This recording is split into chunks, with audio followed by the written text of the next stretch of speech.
आपसे एक चीन से रिलेटेड एक महत्वपूर्ण क्वेश्चन करना चाहता हूँ। चीन अपनी नीतियों और अपनी वस्तुओं से पिछले 20 वर्षों में दूसरे देशों की इंटरनल पॉलिटिक्स को प्रभावित कर रहा है और उसने अफ्रीका और ऑस्ट्रेलिया वगैरह की सभी माइंस पर उसकी कंपनियों ने कब्जा किया है। प्लस उसको लॉन्ग टर्म जो रॉ मटेरियल है उधर वहां से मिलने वाला है। तो क्या भारत ऐसा कुछ कर सकता है या क्या कंबाइंड विश्व ऐसा कुछ कर सकता है कि चीन की इंटरनल पॉलिसीज पे हम प्रभाव करें और इन माइंस पे जो कब्जा किया है चीन ने उनको अपने उपयोग में अपनी कंपनीज कब उस कॉम्पिटिटिव वर्ल्ड में उतरेंगी?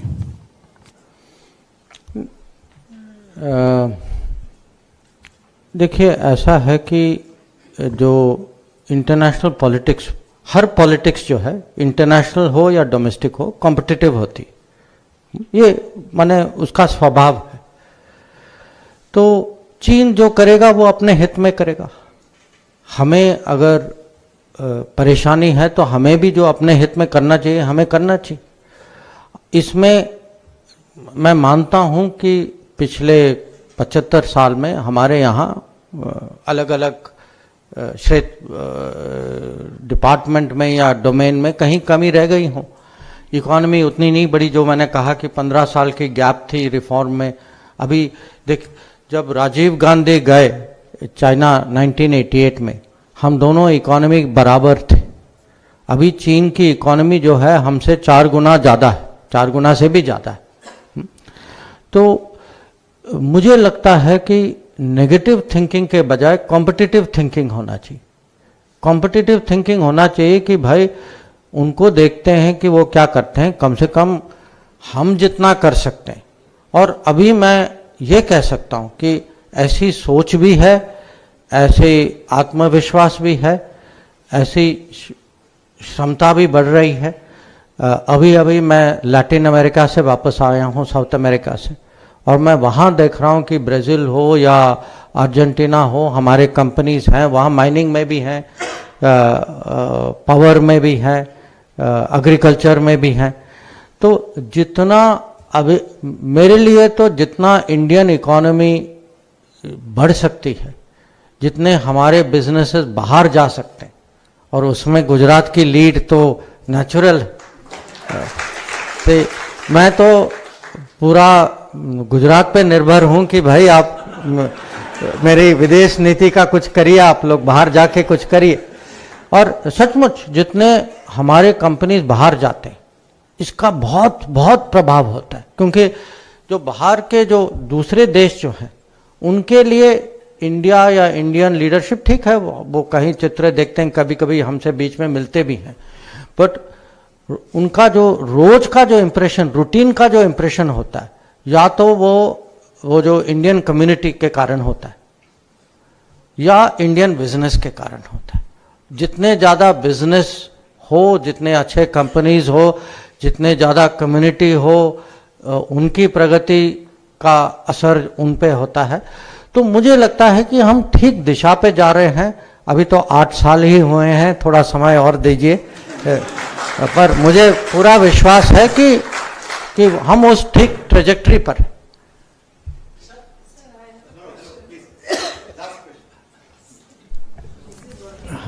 Sir, I have a question. Thank you for this opportunity that we can at least ask you some questions, sir. Sir, आपने फॉरेन पॉलिसी के बारे में,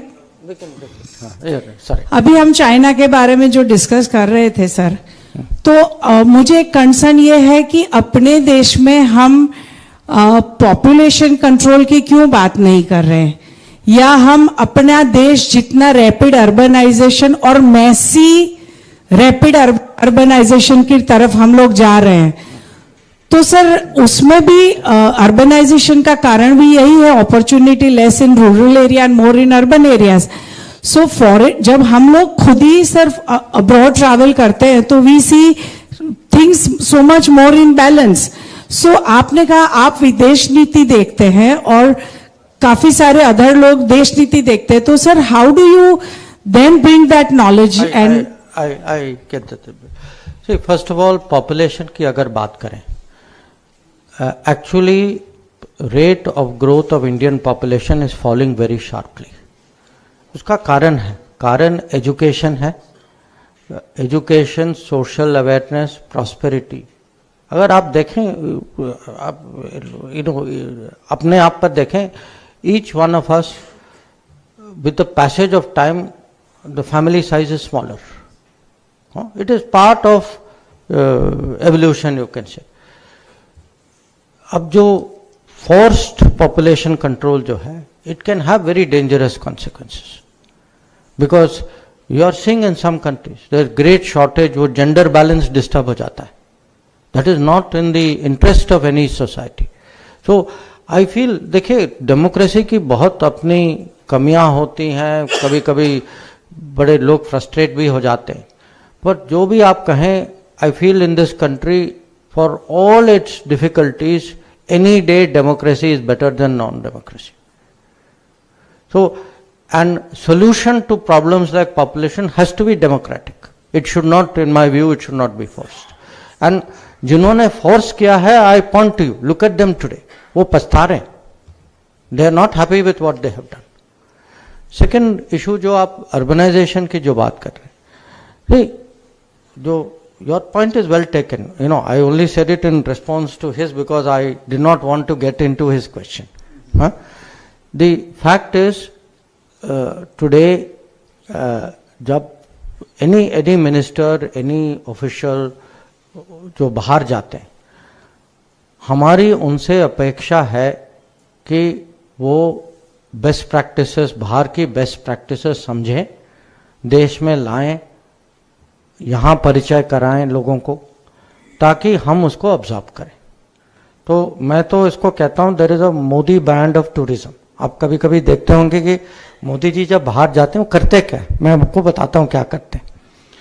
जाते हैं, माने एक तो काम वाम करते हैं, वो तो आप सब जानते हैं, बट जब भी समय होता है विल से, अच्छा चलो वहाँ का रेलवे स्टेशन बहुत मशहूर है, जाकर देखते हैं वो कैसे चलाते हैं, वहाँ की बुलेट ट्रेन, यहाँ का कन्वेंशन हॉल.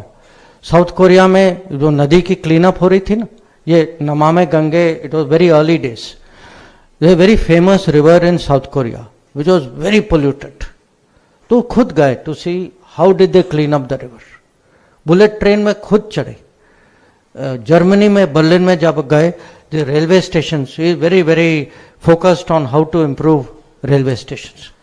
In Malaysia, वो कॉन्फ्रेंस के लिए गए, वो तो कन्वेंशन हॉल देख रहे थे, what do we learn from convention hall. तो सिंगापुर गए, this whole smart city idea, you know, innovation idea. तो this much I can assure you, कम से कम सरकार में माइंडसेट बदल चुकी. सरकार में माइंडसेट ये है कि देर आर अलग अलग देशों में अपनी अपनी उनकी जो भी उनकी अचीवमेंट्स जो हैं, उनकी बेस्ट प्रैक्टिसेस हैं, उनके टेक्नोलॉजी हैं, we have to find ways of getting it to the country. And that is today actually become a big focus of foreign policy. So it is very much there. And in urbanisation the whole idea of smart cities, idea of, आप अगर आप हमारे यहाँ देखें, see today the road connectivity, look at what is happening. जितना अभी railways पे हम बल दे रहे हैं, you know, faster train, better train, greener train, better services on train. Look at actually connectivity, that is also part of urbanisation, planning. So I would say it is the whole idea of smart city is life will become more urban. Urban population is growing day by day. We should prepare to accommodate them, not say Ram Bharose jo aayenge wo aayenge, and you know we have no responsibility. I think that era is not.